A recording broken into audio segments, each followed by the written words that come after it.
The clash of steel, the banners of crusaders snapping in the hot Levantine wind, and the roar of a king who led from the front, few names in medieval history, stir the imagination quite like Richard the Lionheart.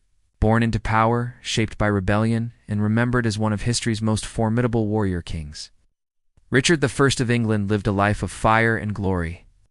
His story is not just that of a king, but of a man who embodied the romance and brutality of the age of knights and crusades. Richard's life was one of contradictions. He spent barely 6 months of his 10-year reign in England, yet he is one of the most celebrated of all English monarchs. Richard was born on September 8, 1157, in Beaumont Palace, Oxford. He was the third son of King Henry II of England and Eleanor of Aquitaine, one of the most powerful women in European history. His bloodline was steeped in politics and war. His father ruled over the vast Angevin Empire, stretching from Scotland to the Pyrenees, while his mother was Duchess of Aquitaine, a realm renowned for its culture and chivalry.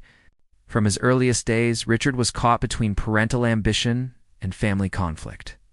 Henry II and Eleanor's marriage was tempestuous, and their children were often drawn into their quarrels.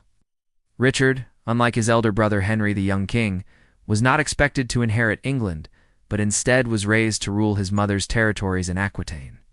That land, with its troubadours, knights, and codes of honor, would shape Richard into both a poet and a warrior. By the age of 12, Richard was recognized as Duke of Aquitaine, and soon after, he proved himself on the battlefield. He grew tall and imposing, with fiery red hair and a reputation for courage that earned him loyalty from his soldiers. The foundations of his legendary nickname, the Lionheart, were already being laid. The Angevin dynasty was riddled with family strife. Richard and his brothers Henry, Geoffrey, and John were often at odds with their father.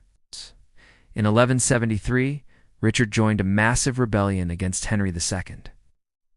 Spurred by resentment that the king clung to power while his sons longed for autonomy, the rebellion failed, but Richard's defiance showed his determination to carve out his destiny.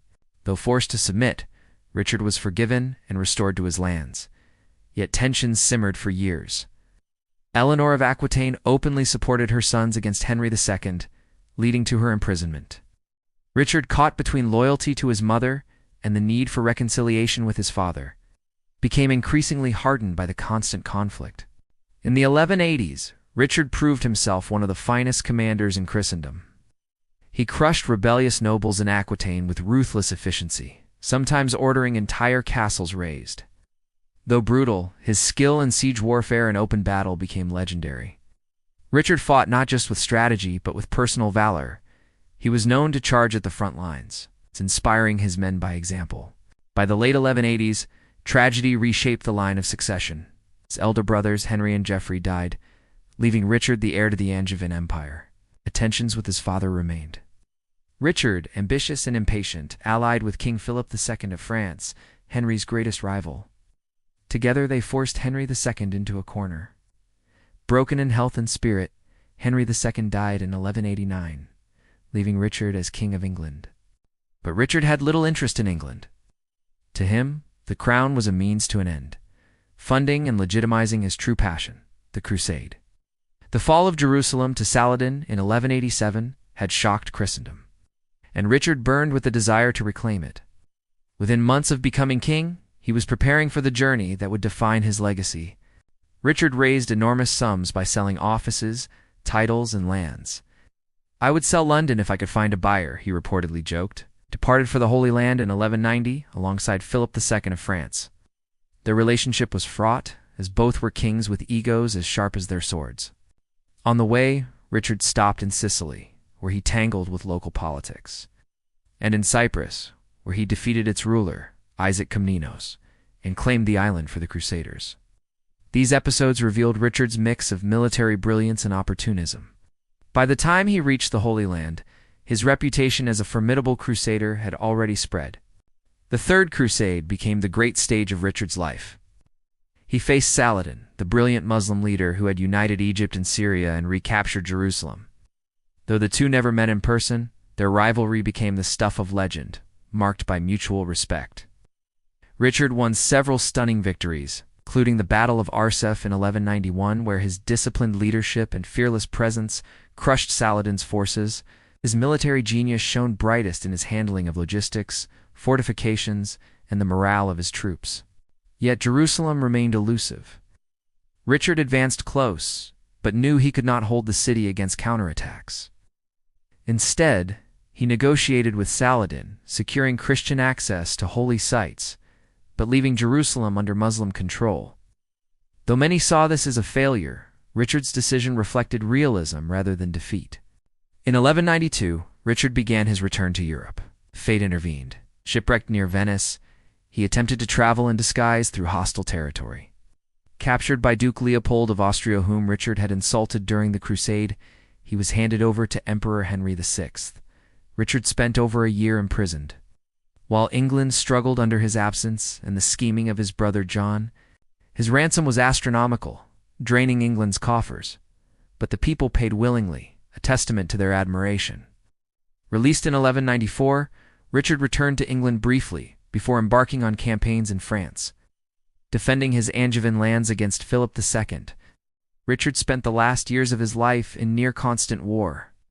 In 1199, while besieging the castle of Chalice in central France, he was struck by a crossbow bolt. The wound turned gangrenous, and Richard died on April 6, 1199, in his mother's presence. He was 41. He was buried at Fontevraud Abbey in Anjou, near his parents, though his heart was interred separately at Rouen. His death marked the end of an era, and though his brother John succeeded him, the glory of Richard's reign would forever overshadow his successor. Richard the Lionheart became a legend in both history and folklore. He was immortalized in tales of Robin Hood, depicted as the absent but noble king whose return was eagerly awaited.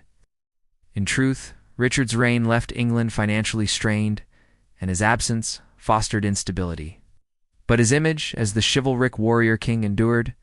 For medieval chroniclers, he was the epitome of knighthood, brave, honorable, larger than life. For modern historians, he was a man of contradictions, a brilliant general, but a poor administrator, symbol of Christendom yet absent from his own realm. Still, his name continues to echo as one of history's great warrior kings. Facts about Richard the Lionheart. Richard spoke very little English. His primary languages were French and Aquitaine. He sold official positions and even land to fund the crusade, joking he'd sell London itself. Though remembered as a hero, he spent less than 6 months of his reign in England. His mother, Eleanor of Aquitaine, was imprisoned for years by his father, but played a key role in his release from captivity. Richard once captured Cyprus after defeating its ruler and then sold it to the Knights Templar. His ransom after his capture was one of the largest ever demanded in medieval Europe. Richard was known for personally fighting in battles, unlike many kings who stayed behind. He ordered the massacre of Muslim prisoners at Akara, brutal decision still debated today. Richard's heart was buried separately from his body, encased in lead at Rouen Cathedral. His lion emblem and reputation inspired the nickname the Lionheart, which became immortal. Richard the Lionheart lived not as a careful ruler, but as a man consumed by the fire of adventure.